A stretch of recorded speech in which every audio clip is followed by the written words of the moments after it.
Good afternoon. I guess actually good morning. It's Mus.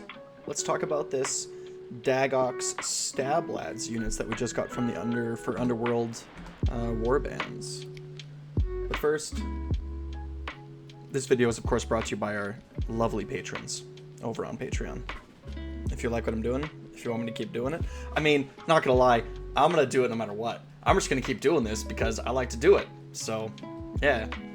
Check out my Gloom Spike Gets videos. Be sure to tell me why I'm wrong, because I guarantee that I am absolutely wrong on at least everything that I ever say about all the things that I ever say all the time, forever, in perpetuity across the universe, and so on. Anyway, enough of that. So this was just released today. This is from the Warhammer community page. Daggok's Stab-Ladz headhunt across the mortal realms with free rules for Warhammer Age of Sigmar. So this is a Underworld's warband, and not gonna lie, going in, I'm kind of thinking that it's going to be trash, because most of the things that we get for Cruel Boys that come from these, you know, be it Underworlds or be it the other one, Warcry, tend not to be very good. So I'm not really expecting it to be fantastic. I do, however, love the models, and I will probably pick up the models, and even if I don't use them as what they are intended to be used for, I shall probably use them as, assuming that they're 32mm bases. You know, I could see using this one on the right here as like a Gutrippa's champion, right, or something, you know? Kill boss, something like that. So, love the models. I particularly really like this like hornblower guy. Like, what's going on here? It's like he's got a horn, but it's, you know, segmented and made out of like wood and metal. Like, I don't know, it just fits aesthetically the Cruel Boys, I feel, really well. So let's look at this Warscroll. So let's scroll down to the bottom here. So the unit size is 4, and it's only 70 points. It's unique, and yeah, so they're 32mm bases. So 70 points is, this is competing for like a, because I assume that this isn't, it's not a hero. Cruel Boys Grid and Blades. Oh, it's Grid and Blades. Okay, that's interesting. Does this mean that you can only take it if you take the Grid and Blades subfaction? Can you only take this if it is the Grid and Blades subfaction? I can't remember how that works exactly. Or like it can't get the other keyword. I can't remember exactly how that works. I'll have to look it up. Please let me know in the comments below, because either it means nothing, right? It's just aesthetic, like it's just flavor, or it means something. And then if it does mean something, it can mean one of two things. If I'm remembering correctly, one is that it can only be taken if you take the Grid and Blade subfaction. I don't think that's the one. Or it can't gain another subfaction keyword, which means that if you take it in Big Yellers, it can't gain the advantages of Big Yellers. So, I mean, that's okay, because it doesn't look like it's a ranged unit, so I don't think it matters, so we can just kind of ignore this for now.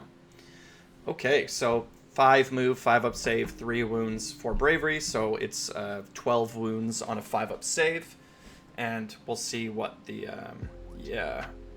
the models in Daggok's Stab-Ladz are Daggok Think Steela, Herc de Howla, Jags de Bleeda, and Grak de Hook. Dagoth, whatever. Daggok, Herc, and Jag are armed with wicked hackas and stickas. Grak de Hook is armed with a bita flail. Okay, so it looks like is Daggok's Stab-Ladz. So de Hook, so that must be this guy here, right? This guy here must be de Hook. So he's armed with a different weapon than the rest of them. But the rest of them, wicked hackas and stickas. Yeah, so we got a hacka, sticka. So they all have a 1-inch range, and the bite flail all has a 1-inch range, so all models fight at a 1-inch range. And then it looks to me like the, so this is 3 attacks times 3, so that's 9. So it's 12 attacks. Not bad, right? Like, volume of dice in Cruel Boys is what we're looking for because of venom encrusted weapons, right? Like the profiles can be 6s to hit, 6s to wound, but if they have 10 attacks each, it's a winner, right? It can be 6 to hit, 6 to wound, no rend, 1 damage. But if it has 10 dice, it's like, well, okay, like we're going to be generating like 2 or 3 mortal wounds out of this.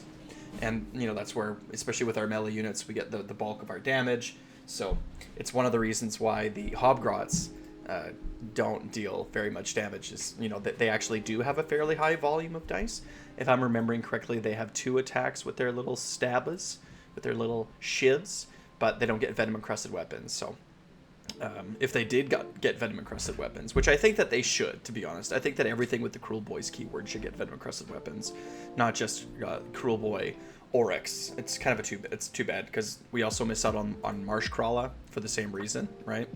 So anyway, cool. So that's good. So 4s to hit, 3s to wound, whatever. Pretty standard Gut Rippa kind of profile. Gut Rippas are 4s 0 1, and here we have 4 3 0 1. So it's slightly better than a unit of Gut Rippas, and then the Bite of Flail is even better because it has 3s to hit, 3s to wound, 1 Ren D3 damage. So it looks like, you know, this might actually be able to do more damage than we're used to from a small little unit of Cruel Boy warriors, but we shall have to see. So far, you know, for 70 points, I'm thinking to myself, like, well, it's only 4 toes on objectives, right? And for 10 more points, you can have 10 toes on objectives. And, I mean, Hobgrots have 10 wounds, so this is only 4 wounds.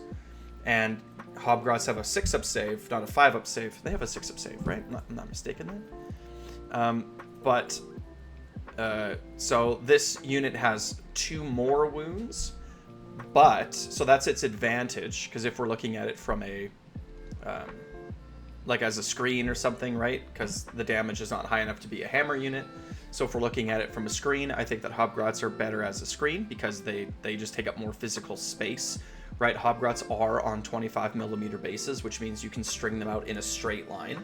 So having a straight line of 10 Hobgrots has value, where having a straight line of 4 32mm bases just doesn't cover as much surface area. So they're going to be able to pile in a lot better against you. They're going to be able to do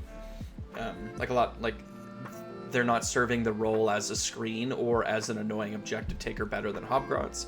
So far, you know, and we haven't actually read the rest of the Warscroll, right? But just looking from the basic attacks and the wounds and the model count and all this, it looks like Hobgrots are going to be better for screens and objective takers. So far. So let's keep reading.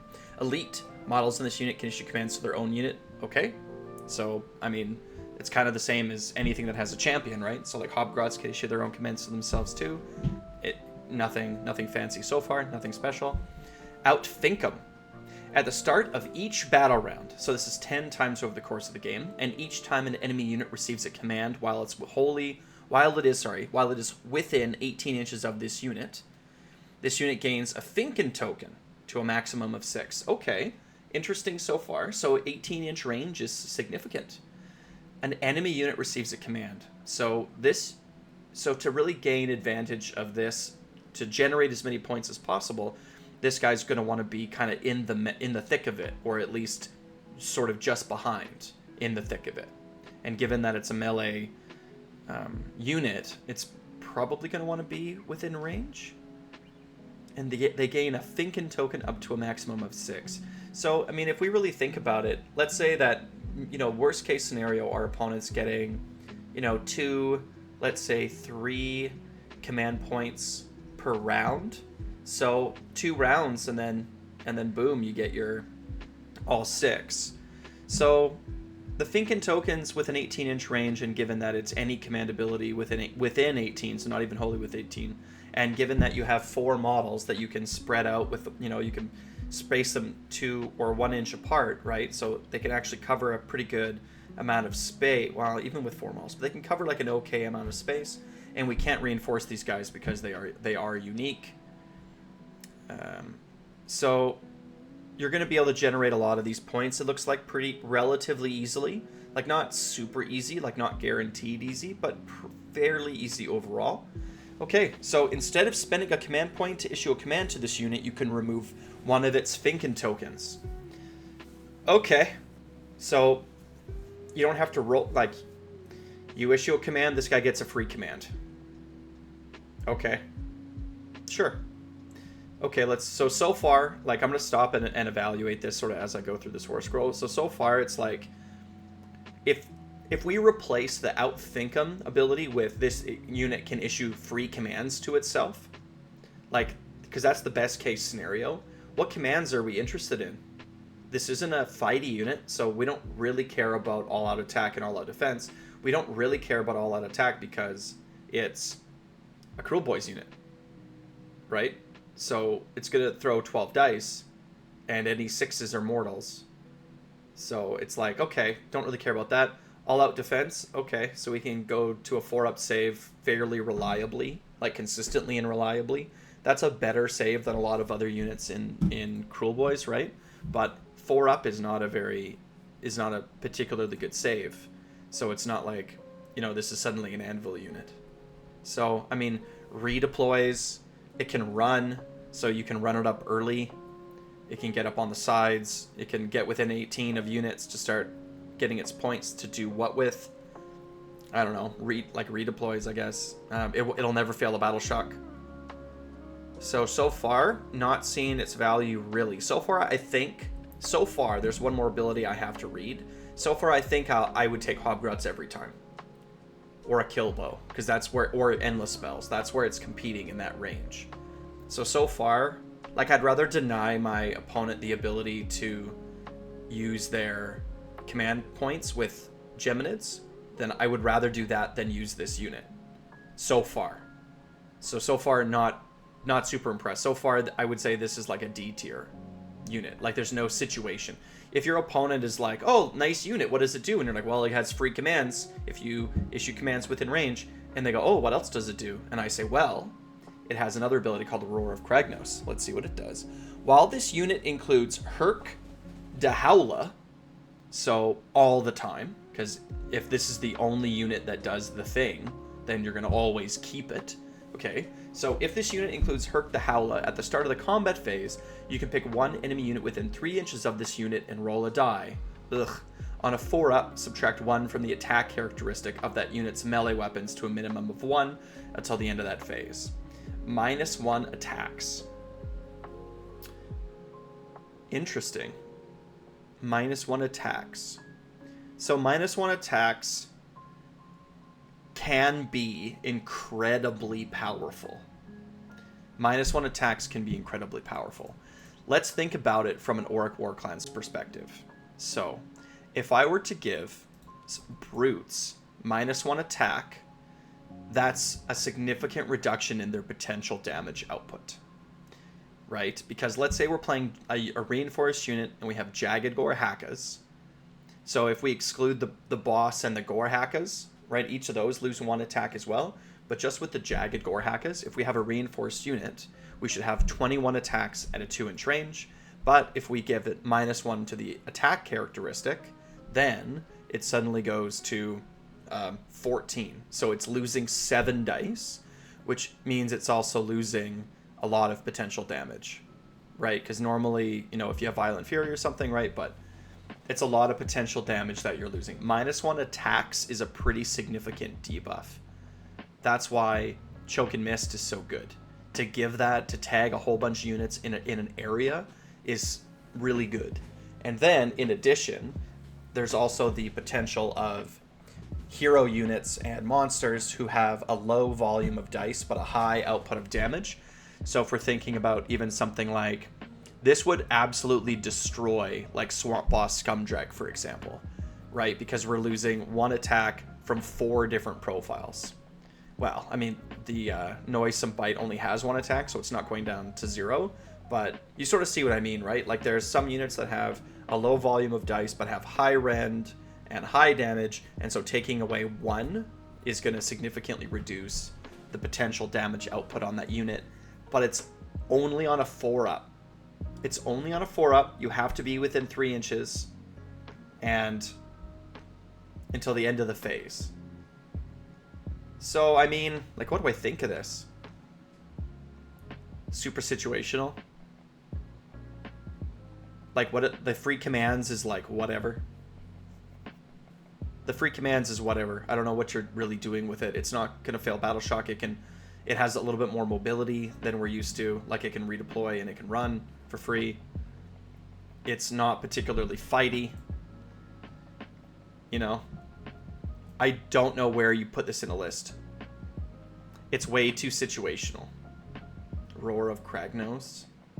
If it wasn't a 4-up, I would still probably not like it, but like this unit's gonna do nothing for you.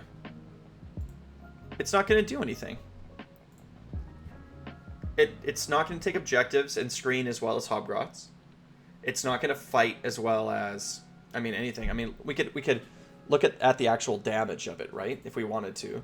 So it's got 12, so let's say 12 attacks at 4, 3, 0, 1, and then mortal wounds to hit on 6s deal 1, and not even in addition, right? So, and then the second profile is 3 attacks,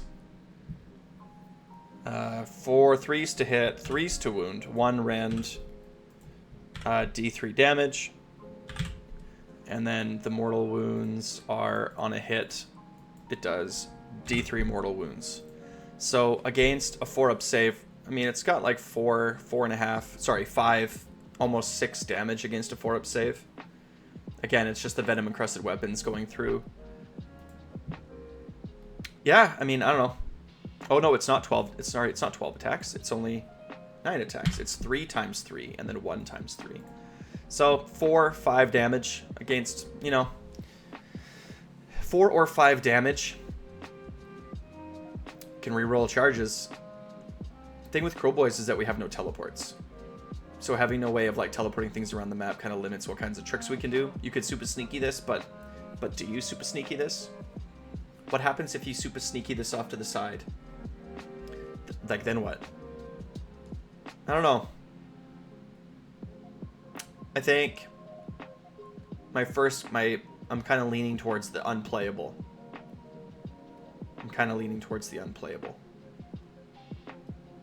Why would you ever take this? Like, we can argue about whether or not a kill bow is good, and I know that it's kind of a controversial position. But I think a kill bow is better. I think a kill bow is better because no matter what happens over the course of the game, it's going to take some shots. It might not do a ton of damage, but it might. And it's going to be a decent screen for its point cost. And there's also the psychological game. So, but this guy, it's like, this unit, like, your opponent's just going to stay away from it. If anything is really going to get hurt by this, it's just going to stay away. Or it's going to be an easy target for shooting, just to shoot it off the board. Right? Because, like, we're not getting any kind of bonuses to rally or nothing like that. So, I don't know. Underwhelming. Not very impressed. I understand why you would not want to have units that come from Underworld warbands and whatever, Warcry to be super powerful, but I just don't like. He's just not doing enough. Daggok Stab-Ladz. Yeah, so far underwhelming. Let me know what you think in the comments. Join the Discord. Tell me what you think over there. What am I missing? I don't feel like I'm missing anything, but tell me what you think in the comments below. Thanks from our patrons. Like, subscribe. Wah.